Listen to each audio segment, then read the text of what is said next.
Vemos la amenaza y no tenemos miedo. Los planes de protección de la central nuclear de Zaporozhye.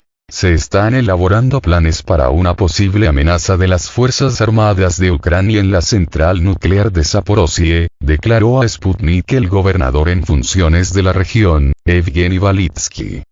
En los últimos días, las tropas ucranianas aumentaron considerablemente el número de ataques contra los territorios fronterizos y las nuevas regiones de Rusia. Vemos la amenaza y estamos trabajando en nuestros planes, estamos elaborando planes para todos los posibles escenarios que pueden estar en la mente de los locos drogadictos de Bankova-Ya, el gobierno de Ucrania. Tenemos varios planes para la defensa química y defensa radiactiva, para ello hay una unidad especial que tendrá que cumplir sus tareas, afirmó Evgeny Valitsky. El gobernador en funciones señaló que hay unidades especiales preparadas para diferentes escenarios, como los desembarcos de los militares ucranianos a lo largo de la costa o el desembarco de grupos de sabotaje y reconocimiento ucranianos. Así que no tenemos miedo, pero es necesario desconfiar del enemigo y por eso todas las actividades se llevan a cabo con este fin, aseguró. En cuanto a las minas, confirmó que están ubicadas a lo largo de toda la costa de la entonces presa de Kajovka, ahora la zona costera. Dado que el enemigo atacó la presa de Kajovka ya no existe, hay un campo donde ya empezaron a brotar hierba y árboles, lamentó. Las tropas ucranianas bombardean con regularidad Energodar y el adyacente recinto de la central. El ministro de Defensa de Rusia, Sergei Shoigu, comentó que con esos ataques Kiev intenta crear las apariencias de una amenaza de catástrofe nuclear. Desde el Organismo Internacional de Energía Atómica, OIEA, subrayaron en numerosas ocasiones que es necesario crear una zona de seguridad en torno a la central. En los últimos días, las tropas ucranianas intensificaron considerablemente el número de ataques contra los territorios fronterizos y las nuevas regiones de Rusia.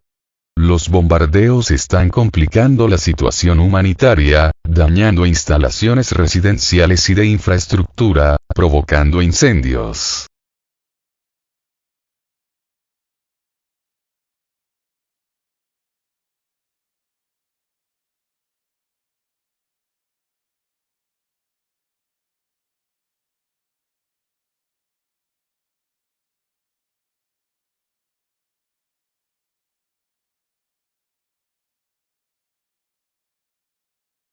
Conmigo o contra mí. Zelensky muestra su intransigencia a través de sus presiones a Lula. El presidente de Ucrania, Volodymyr Zelensky, busca presionar a su par brasileño, Luiz Inácio Lula da Silva, para que la nación sudamericana tome una postura favorable para Kiev en el conflicto ucraniano. ¿Cómo lo intenta? A través del ámbito político internacional, donde las narrativas antirrusas son fomentadas por Occidente.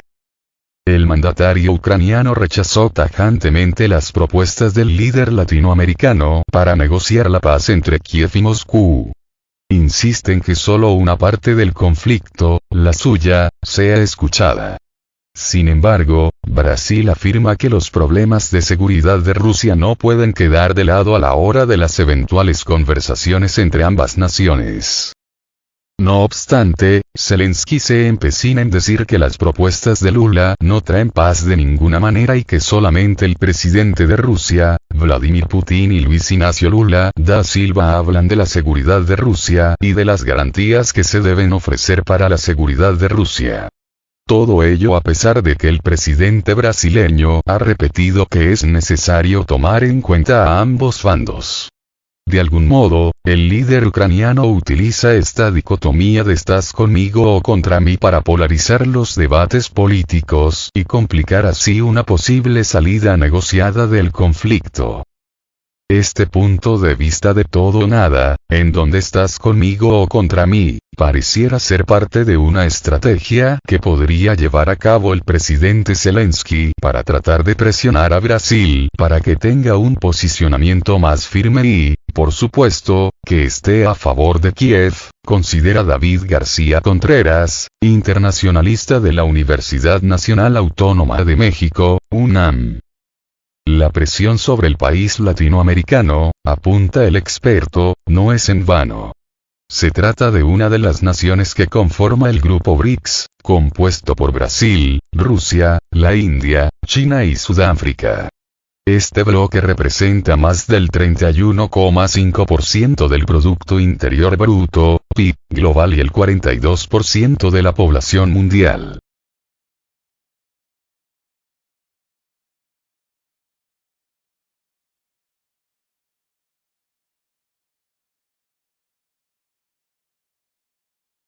Una tensa relación. Durante meses, el gobierno brasileño ha sido presionado sin éxito para que se posicione frente a la operación militar especial de Rusia en Ucrania, que inició el 24 de febrero de 2022.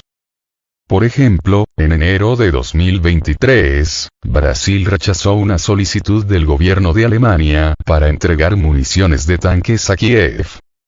Brasil no tiene interés en ceder municiones. Brasil es un país de paz. En este momento necesitamos encontrar a los que quieren la paz, palabra que hasta ahora se ha usado muy poco, escribió Lula en sus redes sociales en aquel momento. El mandatario brasileño ha insistido en varias ocasiones que su postura es neutral y que su nación vota a favor de la paz.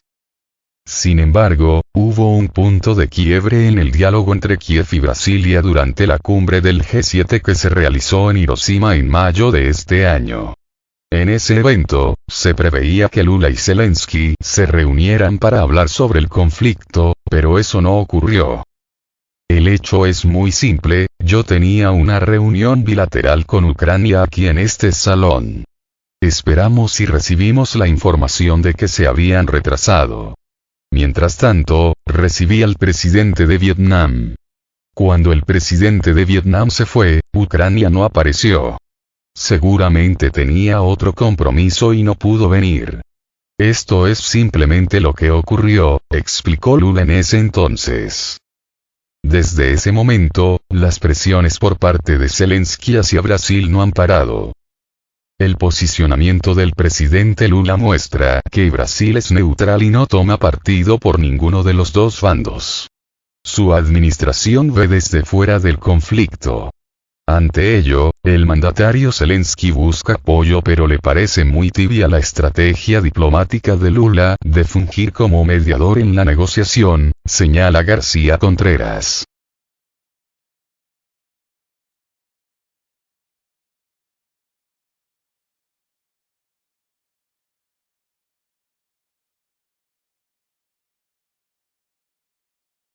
El arte de la diplomacia. En entrevista para Sputnik, la coordinadora de asuntos globales de la Universidad Iberoamericana, Aribel Contreras, expone que ante la crítica de Zelensky hacia Lula hay un factor que no se debe olvidar: la conducción diplomática del conflicto ucraniano. Rusia y China han hecho una extraordinaria diplomacia de diferentes ámbitos, tanto en América Latina y el Caribe como en África, a través de las vacunas de COVID, por ejemplo. Ambas naciones han sabido aprovechar los vacíos que ha dejado Estados Unidos en el mundo, precisa. Que la voz de Zelensky tuviese eco en diferentes foros le ha permitido ser escuchado, pero eso no significa que estén de acuerdo con él. Resulta que si no estás al 100% de acuerdo con él, te toma de enemigo y te ataca. Eso es un grave error. En cambio, Vladimir Putin ha sido exitoso en su acercamiento con varios países, incluidos algunos de Latinoamérica, explica la experta. Según Contreras, Moscú tiene la ventaja de contar con productos como los granos de cereales, mismos que puede ofrecer a nivel global y le permite conseguir nuevos aliados, como lo mostró en la cumbre Rusia-África celebrada a finales de julio pasado en San Petersburgo. El peso de la opinión pública. En opinión de David García Contreras, los debates políticos en el ámbito global se han vuelto medulares en el conflicto en Ucrania, que es abordado de diferente manera por cada medio de comunicación. En términos de los posicionamientos oficiales de los países, cada nación tiene un punto de vista respecto al conflicto. Sin embargo, aquí también se juega la opinión pública y la postura ante esta situación. Tenemos claro que en Occidente lo que ha predominado es el discurso de simpatía hacia Ucrania y la censura a Rusia, señala.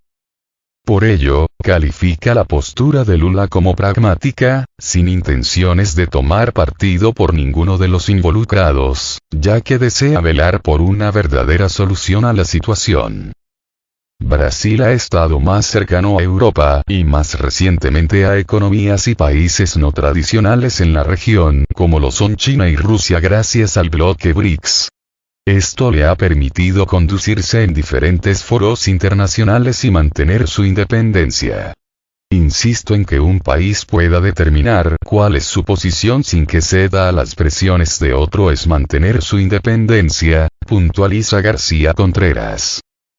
Para la coordinadora de asuntos globales de la Universidad Iberoamericana, los comentarios del mandatario ucraniano contra su homólogo brasileño son solo un ejemplo de la polarización de opiniones que existe en el mundo sobre el conflicto. Actualmente, pareciera que todos se enojan por cualquier cosa. Considero que ahí es donde estamos terriblemente mal como comunidad internacional, donde también hay un cuestionamiento sobre el carente rol que ha tenido la Organización de las Naciones Unidas en temas como el de Rusia y Ucrania, donde no le vemos pies ni cabeza, concluyó.